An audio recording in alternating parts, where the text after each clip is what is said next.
Friends, ಒಂದು ವ್ಯಕ್ತಿ ನೋಡಲಿಕ್ಕೆ ಚೆಂದ ಇದ್ದರೆ ಆಗಲಿಲ್ಲ, ಅವನು ಎಷ್ಟು ಆರೋಗ್ಯವಂತ ಇದ್ದಾನೆ ಅನ್ನೋದು ಕೂಡ ಬಹಳ ಮುಖ್ಯ. ಸೊ ಹಾಗೆ ಇರಲಿಕ್ಕೆ ನಮಗೆ ಬೇಕಾಗಿರೋದು ಒಳ್ಳೆ ಪೋಷಕಾಂಶಗಳು, ನೈಟ್ರೋಜನ್, ಪೌಷ್ಟಿಕವಾದ ಆಹಾರ. ಅದೇ ಥರ ಗಿಡಗಳಿಗೂ ಕೂಡ ನೈಟ್ರೋಜನ್ ಇರ್ಬೋದು, ಮಿನರಲ್ಸ್ ಇರ್ಬೋದು, ಎಲ್ಲವೂ ಬೇಕಾಗುತ್ತೆ. ಅದಕ್ಕೆ ಬೇಕಾಗಿರುವಂಥ ಒಂದು ಗೊಬ್ಬರ ಅಂದರೆ ಮನೆಯಲ್ಲೇ ತಯಾರಿಸಿರುವಂಥ ಒಂದು ಕಾಂಪೋಸ್ಟ್ ಗೊಬ್ಬರ. ಮನೆಯಲ್ಲಿ ತಯಾರಿಸಿದ ಈ ಕಾಂಪೋಸ್ಟ್ ಗೊಬ್ಬರದಿಂದ ಎಲ್ಲವೂ ಸಿಗುತ್ತೆ ಸ್ನೇಹಿತರೆ, ಗಿಡಗಳಿಗೆ ಪೋಷಕಾಂಶಗಳ ಕೊರತೆ ಆಗದ ಹಾಗೆ. ಸೊ ಹಾಯ್ ಫ್ರೆಂಡ್ಸ್, ನಮಸ್ತೆ, welcome back to Sanjana creations, back to pavilion ಅನ್ನೋ ಹಾಗೆ ನಾನು ನನ್ನ ಗಾರ್ಡನ್ಗೆ ಪುನಃ ಬಂದೆ. ತುಂಬ ದಿನ ಆಗಿತ್ತಲ್ವ. ಯಾಕೆಂದರೆ ನೀವು ನೋಡಿರ್ತೀರ ನನ್ನ ವಿಡಿಯೋದಲ್ಲಿ ನನ್ನ ಗಾರ್ಡನ್ ಬಗ್ಗೆ, ಅಂದರೆ ಗ್ರಾಫ್ಟಿಂಗ್ ಮಾಡೋದು, ಕಾಂಪೋಸ್ಟ್ ಮಾಡೋದು, ಅದು ಆರ್ಗ್ಯಾನಿಕ್ ಲಿಕ್ವಿಡ್ ಫರ್ಟಿಲೈಸರ್ ಹೇಗೆ ಮಾಡೋದು ಅಂತ ನೋಡಿರ್ತೀರ. ಬಟ್ ಇವತ್ತು ನಾನು ಕಿಚನ್ ಐಟಮನ್ನು ಬಳಸಿ ಒಂದು ಒಳ್ಳೆಯ ರಸಗೊಬ್ಬರ, ಆರ್ಗ್ಯಾನಿಕ್ ಗೊಬ್ಬರ, ಕಾಂಪೋಸ್ಟ್ ಗೊಬ್ಬರವನ್ನು ಹೇಗೆ ಮಾಡೋದು ಅಂತ ನಾನು ಈ ವಿಡಿಯೋದಲ್ಲಿ ತೋರಿಸ್ಕೊಡ್ತಾ ಇದ್ದೀನಿ. ಓಕೆನಾ? ಸೊ ನಮ್ಮ ಮನೆಯಲ್ಲಿರುವ ವೇಸ್ಟ್ ಐಟಮನ್ನು ಬಳಸಿ ಯಾವ ರೀತಿ ಮಾಡ್ಬೋದು ಅಂತ ತೋರಿಸ್ಕೊಳ್ತೀನಿ. ನಾನು ಹೇಳ್ತೀರಾ, ನೀವು ಬೇರೆ ಬೇರೆ ಗೊಬ್ಬರ ಹಾಕ್ತೀರಾ ಅಥವಾ ಮನೆಯಲ್ಲಿರೋ ಆ ಕಿಚನ್ ಗೊಬ್ಬರವನ್ನು ಹಾಕಿದರೆ ಹೂವೇ ಬರಲ್ಲ ಅಂತ ಹೇಳ್ತೀರಾ. ಸ್ನೇಹಿತರೆ, ಇದೇ ನೋಡಿ, ಇಂಥ ಚೆಂದ ಹೂಗಳು ಇಲ್ಲಿ ಎಲ್ಲ ನೋಡಿ, ಇಂಥದ್ದೆಲ್ಲ ತೋರಿಸ್ತೇನೆ ನೋಡಿ. ಇದು ನೋಡಿ, ಈ ಥರ ಹೂವು. ಅಥವಾ ಅಲ್ಲಿ ನೋಡಿ, ಗ್ರಾಫ್ಟಿಂಗ್ ಮಾಡಿದ್ದು ನಂದು ಎರಡೂ ಕಲರ್ ಬಂದಿದೆ, ಅಲ್ಲಿ ನೋಡ್ತಾ ಇದ್ದೀರಾ. ಸೊ ಇದೆಲ್ಲ ಹಾಕೋದು ನಾನು ಯಾವುದೇ ಒಂದು ರಸಗೊಬ್ಬರ ಅಲ್ಲ, ರಾಸಾಯನಿಕ ಗೊಬ್ಬರ ಅಲ್ಲ, ನಾನು ಕಿಚನ್ ಐಟಮನ್ನೇ ಬಳಸಿ ಹಾಕುವಂಥ ಗೊಬ್ಬರಗಳು. ಸೊ ಏನೆಲ್ಲ ಹಾಕ್ತೀನಿ ಮತ್ತು ಕಾಂಪೋಸ್ಟ್ ಗೊಬ್ಬರ ಹೇಗೆ ಮಾಡೋದು ಅನ್ನೋದನ್ನು ನಾನು ಈ ವಿಡಿಯೋದಲ್ಲಿ ಹೇಳ್ಕೊಡ್ತಾ ಇದ್ದೀನಿ. ಸೊ ವಿಡಿಯೋವನ್ನು ಕಂಪ್ಲೀಟಾಗಿ ನೋಡಿ. ಏನಾದರೂ ನೀವೇನೋ ಫಸ್ಟ್ ಟೈಮ್ ವಿಡಿಯೋವನ್ನು ನೋಡ್ತಾ ಇದ್ದರೆ ಸಬ್ಸ್ಕ್ರೈಬ್ ಮಾಡಿಕೊಂಡು ವಿಡಿಯೋವನ್ನು ನೋಡಿ, ಹಾಗೆ ಲೈಕ್ ಮಾಡಿ, ಶೇರ್ ಮಾಡಿ, ಇನ್ನೊಬ್ಬರಿಗೂ ಕೂಡ ಯೂಸ್ ಆಗಲಿ ಕಾಂಪೋಸ್ಟ್ ಗೊಬ್ಬರ ಹೇಗೆ ಮಾಡ್ತಾರೆ ಅಂತೇಳಿ.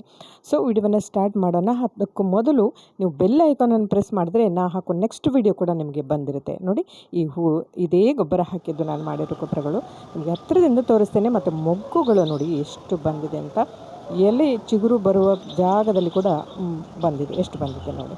ಓಕೆನಾ? ಸೊ ಫ್ರೆಂಡ್ಸ್, ವಿಡಿಯೋವನ್ನು ಸ್ಟಾರ್ಟ್ ಮಾಡುವ ಬನ್ನಿ. ಒಮ್ಮೆ ಹೀಗೆ ಗಿಡವನ್ನು ನೋಡ್ತಾ ಹೋದಾಗ ಎಷ್ಟು ಸಮಾಧಾನ, ಖುಷಿ, ಸಂತೋಷ ಆಗೋದು ಖಂಡಿತ ಸುಳ್ಳಲ್ಲ ಸ್ನೇಹಿತರೆ. ನೋಡಿ, ಇದು ಗ್ರಾಫ್ಟಿಂಗ್ ಮಾಡಿದ್ದು ನೋಡಿದ್ರಲ್ಲ ಲಾಸ್ಟ್ ವಿಡಿಯೋ. ನೋಡಿಲ್ಲ ಹೇಳಿದ್ರೆ ಪುನಃ ಹಾಕ್ತೇನೆ ನೋಡಿ. ಗ್ರಾಫ್ಟಿಂಗ್ ಮಾಡೋ ಗಿಡ ಹೇಗೆ, ಇದು ಯೆಲ್ಲೋ ಕಲರ್ ಹೂವು, ಮಧ್ಯದಲ್ಲಿ ಕೆಂಪು ಬಂದಿದೆ ಮತ್ತು ಸುತ್ತಲೂ ಯೆಲ್ಲೋ ಬಂದಿದೆ. ಇದು ಒಂದಿಷ್ಟು ಚಿಕ್ಕ ಬ್ರ್ಯಾಂಚ್, ಎಷ್ಟು ಚಿಕ್ಕದಿದೆ, ಮಿನಿಮಮ್ ಒಂದು 10 ಹೂ ಬಿಟ್ಟಿರ್ಬೋದು.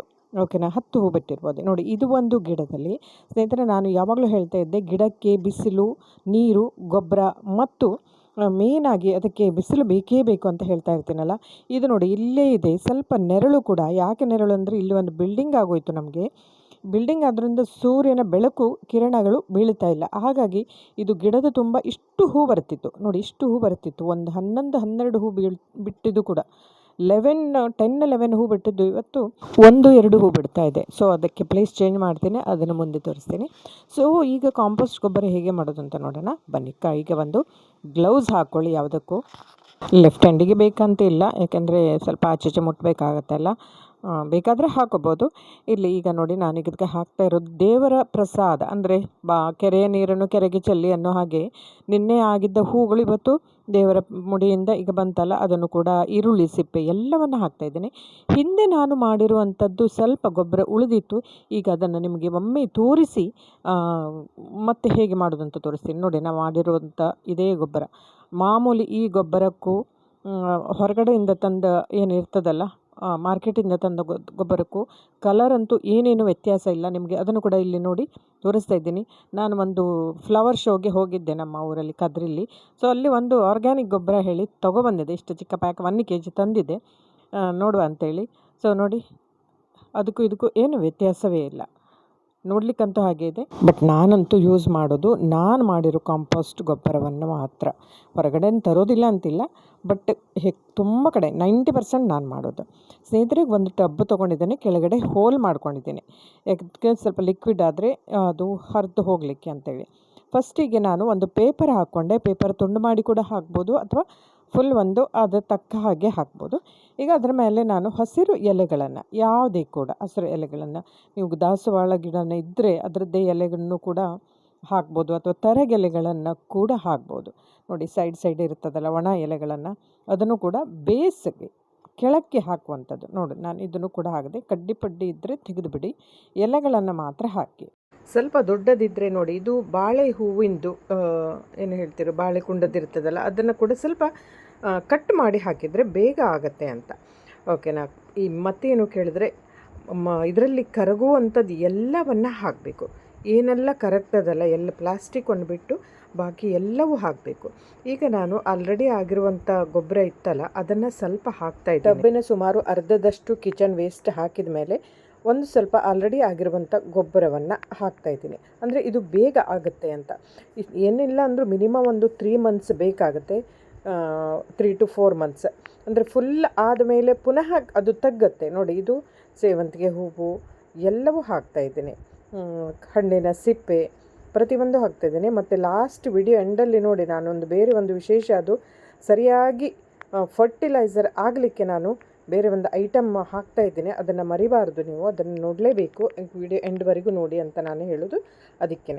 ಸೊ ಓಕೆ, ಎಲ್ಲವನ್ನು ಈಗ ಟೀ ಮಾಡಿರ್ತೀರಲ್ಲ, ಟೀ ಸೊಪ್ಪನ್ನು ಕೂಡ ಹಾಕ್ಬೋದು. ಆ್ಯಂಡ್ ಈ ತೆಂಗಿನ ಜುಟ್ಟು ಇರ್ತದಲ್ಲ, ಅದನ್ನು ಹಾಕಬೇಡಿ.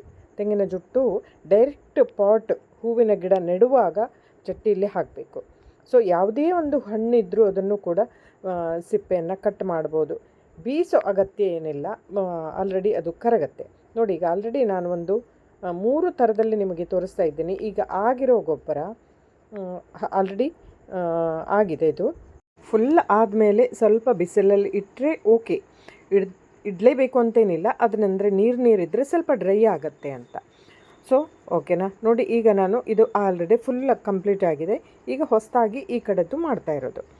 ಓಕೆ, ಅದನ್ನು ಈಗ ವಾಸನೆ ಬರದೆ ಹಾಗೆ ಇರಬೇಕಾದ್ರೆ ಏನು ಹಾಕಬೇಕು ಕೇಳಿದ್ರೆ, ಬೇಕಿಂಗ್ ಸೋಡಾ ಹಾಕಬೇಕು. ನನಗೇನು ಇದೇನೋ ವಾಸನೆ ಬರ್ತಾ ಇಲ್ಲ ನನಗೇನು. ಇದಿಷ್ಟು ಫುಲ್ ಒಂದು ಆದಮೇಲೆ ಪುನಃ ನಾನು ಒಂದು ಲೇಯರ್ ಮಣ್ಣು ಹಾಕಿದ್ದೇನೆ.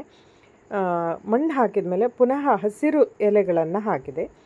ಹಸಿರು ಎಲೆ ಹಾಕಿದ ಮೇಲೆ ಈಗ ನಾನು ಹುಳಿ ಬಂದ ಮಜ್ಜಿಗೆ ಒಂದು ಅರ್ಧ ಗ್ಲಾಸ್ ಹಾಕಿದ್ದೇನೆ. ಹುಳಿ ಬಂದ ಮಜ್ಜಿಗೆ 3-4 ದಿನ ಆಗಿತ್ತದು. ಅದನ್ನು ಹಾಕಿ ಮುಚ್ಚಿಟ್ಟಿದ್ದೇನೆ. ಮುಚ್ಚಿಟ್ಟ ಮೇಲೆ ಇದು ಒಂದು 8 ದಿನ ಆದಮೇಲೆ ಪುನಃ ತಗ್ಗುತ್ತೆ. ಅದು ವೇಸ್ಟೇಜ್ ಎಲ್ಲ ಕೆಳಗೆ ಹೋಗುತ್ತೆ. ಮತ್ತು ಡೈಲಿ ಬರ್ತಾ ಇರುವಂಥದ್ದನ್ನು ಹಾಕ್ಬೋದು. ಸೊ ವಾಸನೆ ಬರದೇ ಇರೋ ಹಾಗೆ ಮಾಡಬೇಕಾದ್ರೆ 2 ಚಮಚ ಬೇಕಿಂಗ್ ಸೋಡಾ ಒಂದು ಹಾಕ್ಬೋದು. ಓಕೆ, ನೋಡಿ, ಈಗ ನಾನು ಇದೇ ಗೊಬ್ಬರವನ್ನು ಹಾಕಿರುವ ನನ್ನ ಪುದೀನ ಗಿಡವನ್ನು ನೋಡಿ ಎಷ್ಟು ಚೆಂದ ಬಂದಿದೆ ಅಂತ ಹೇಳಿದರೆ, ಈಗಂತೂ ಫುಲ್ ಟಬ್ ಆಗಿದೆ. ಆಯಿತಾ. ಸೊ ಇದನ್ನೇ ನಾನು ಹಾಕೋದು. ಬೇಡದೇ ಇರೋ ಕಳೆಗಳನ್ನು ತೆಗಿಬೋದು. ಇನ್ನು ಇದಕ್ಕೆ ಹುಳ ಆಗದೇ ಇರಲಿ ನೀಮ್ ಪೌಡರನ್ನು ಹಾಕಬೇಕು. ಏನು ಕಿಚನ್ ಐಟಮ್ ಹಾಕಿ ಕಾಂಪೋಸ್ಟ್ ಮಾಡ್ತಿರಲ್ಲ, ಅದರಲ್ಲಿ ಕೆಲವೊಂದು ಟೈಮ್ ಹುಳ ಆಗುತ್ತೆ. ಹುಳ ಆಗದೇ ಇರಲಿ ನೀಮ್ ಪೌಡರನ್ನು ಹಾಕಬೇಕು. ನನ್ನ ಇದರಲ್ಲೇನು ಆಗೋದಿಲ್ಲ, ಆದರೆ ಹಾಕ್ತೇನೆ. ಓಕೆ, 1 2 ಸ್ಪೂನ್ ನೀಮ್ ಪೌಡರನ್ನು ಹಾಕ್ತೇನೆ. ಈಗ ಇದೇ ಐಟಮನ್ನು ಬಳಸಿ ಗಿಡಕ್ಕೆ ಯಾವ ಪ್ರಮಾಣದಲ್ಲಿ ಹಾಕ್ಬೋದು ಅನ್ನೋದನ್ನು ಕೂಡ ಇದೇ ವಿಡಿಯೋದಲ್ಲಿ ತೋರಿಸ್ತಾ ಇದ್ದೀನಿ. ಮಾಮೂಲಿ ನಾನು ಮಾಡಿರುವಂಥ ಗೊಬ್ಬರವನ್ನು ನೋಡಿದ್ರಲ್ಲ, ಅದನ್ನು ಒಂದು ಚಿಕ್ಕ ಬಕೆಟಷ್ಟು ಫುಲ್ಲು ತೊಗೊಂಡಿದ್ದೀನಿ. ಅದಾದ ಮೇಲೆ ಈಗ ಅದರಲ್ಲಿ ಏನಾದರೂ ಕಲ್ಲಿರೋದಿಲ್ಲ, ಗಂಟಿದ್ದರೆ ಎಲ್ಲ ಪುಡಿ ಮಾಡ್ಕೋಬೇಕಾಗತ್ತೆ. ಈಗ ಸುಮಾರು 1 ಎಷ್ಟು ಗೊಬ್ಬರ ತಗೊಂಡಿದ್ದೀನಿ, ಅದನ್ನು 2ರಷ್ಟು ಸ್ಯಾಂಡನ್ನು ತೊಗೊಂಡೆ. 2ರಷ್ಟು ಸ್ಯಾಂಡನ್ನು ತೊಗೊಂಡೆ. ಅದರ ಡಬ್ಬಲನ್ನು ಗೊಬ್ಬರ ಒಂದು ಟಬ್ ತೊಗೊಂಡ್ರೆ 3 ಟಬ್ಬಷ್ಟು ಮಣ್ಣನ್ನು ಮಿಕ್ಸ್ ಮಾಡಿದ್ದೇನೆ. 1:3, 1:2, 1:3. ಓಕೆ, ಇದೇ ಅಳತೆಯಲ್ಲಿ ನಾನು ಗಿಡಕ್ಕೆ ಹಾಕೋದು. ಕರೆಕ್ಟಾಗಿ ಮಿಕ್ಸ್ ಮಾಡಬೇಕು. ಮಣ್ಣು ಕೂಡ ಗಂಟಿದ್ದರೆ ಕಲ್ಲಿದ್ದರೆ ಅದನ್ನು ಒಡೆದು ಕರೆಕ್ಟಾಗಿ ಮಾಡ್ಕೋಬೇಕಾಗ್ತದೆ. ಇದನ್ನು ಮಿಕ್ಸ್ ಮಾಡಬೇಕು. ಇದರಲ್ಲಿ ನನಗೆ ತುಂಬ ಗಿಡ ಇರೋದರಿಂದ ನಾನು ಸಾಕಷ್ಟು ಇದನ್ನು ರೆಡಿ ಮಾಡಿಕೊಂಡೆ. ಈಗ ಇದು ಸರಿಯಾಗಿ ಕಲಿಸ್ಬೇಕು, ಕೈಯಲ್ಲಿ ಕಲಿಸ್ಬೇಕು. ಸೊ ನೋಡಿ, ಕರೆಕ್ಟ್ ಮಿಕ್ಸಿಂಗ್ ಆಗಿದೆ.